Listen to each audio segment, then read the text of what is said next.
Happy 2018! Every year is a new opportunity for learning and discovery, and 2017 was no exception. I've made a list of some of the newest species discovered by scientists in the last year.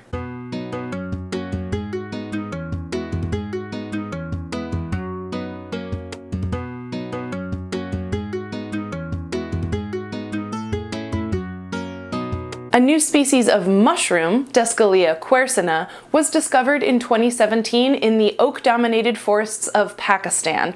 This is a unique find because other mushrooms of this group aren't usually found in oak forests. A typical mushroom has a stipe, which is like a stem, and then a cap resting on top. The gills hang from the bottom of the cap, and they produce the spores, which are like seeds. Both the newly discovered mushroom and its spore print are yellowish-brown. It has an annulus, or a ring, on its stipe, and it often has scales on its cap. Both the scales and the ring are vestigial material left over from the membrane that surrounded the mushroom as it developed. I chose to highlight this discovery because it's important for those of us in the Western world to remember that scientific discoveries are happening all over, all the time. Places that are difficult or dangerous for scientists to access get less attention, so who knows how many other species might be in Pakistan or places like it, just waiting to be discovered. It's also helpful to remind us that there are diverse ecosystems in every country on Earth. Many Westerners may not even know that countries in the Middle East have large forests. Another new species of mushroom, Lacaria squarrosa, was discovered in Mexico, also in a specific kind of forest. In this situation, the mushrooms live in remnant cloud forests composed primarily of Mexican beech trees, which are highly endangered.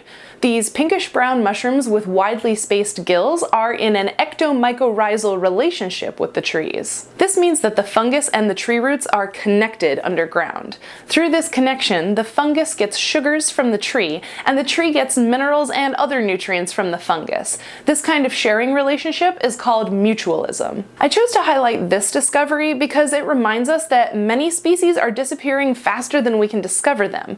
Mexican beech trees are endangered, so it's very likely that the mushrooms that share a relationship with them are endangered too. The scientists who discovered a new species of buttercup flower, Semiaquilegia quelpertensis, suggested it be listed as endangered in the same article where they announced its discovery.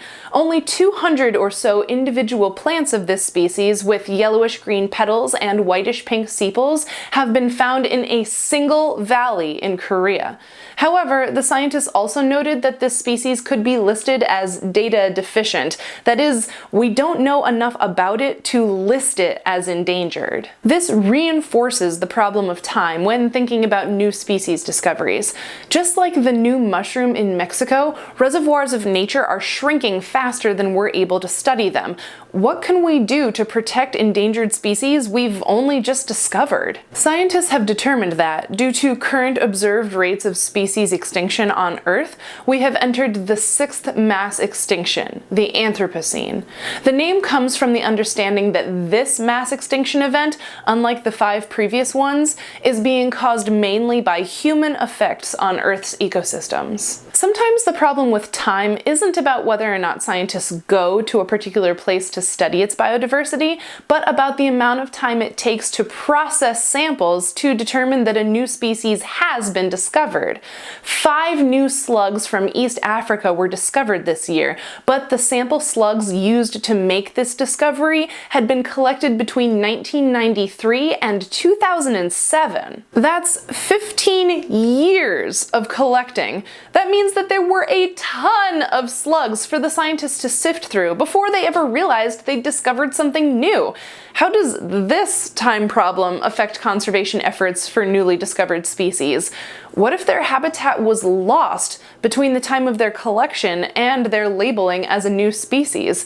How can we know their roles in the ecosystem if we've only just discovered them in lab samples? I guess I want us all to be more aware that, as exciting as it is to look back on the new scientific discoveries of last year, scientists are fighting time to make these discoveries and put together more of the puzzle of our natural world.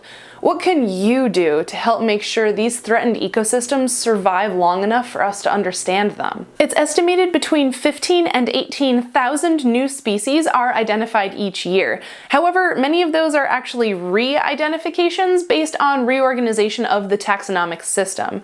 Of the species that are truly new to science each year, we have to remember that most of them aren't really new. They've been on Earth for a long time, but scientists are only just now realizing it. These numbers are complicated by rates of extinction, though. The normal or background rate of extinction based on models of how ecosystems work is about 5 species per year, just enough to allow for fluctuations in natural systems. But the Anthropocene I mentioned? Experts estimate between 2,000 and 5,000 species have been going extinct each year since the Industrial Revolution. And that's just the ones we're aware of.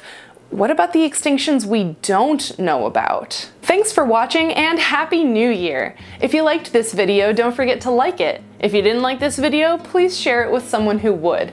And if you'd like to support The Roving Naturalist, please hit the subscribe button and the bell notification icon.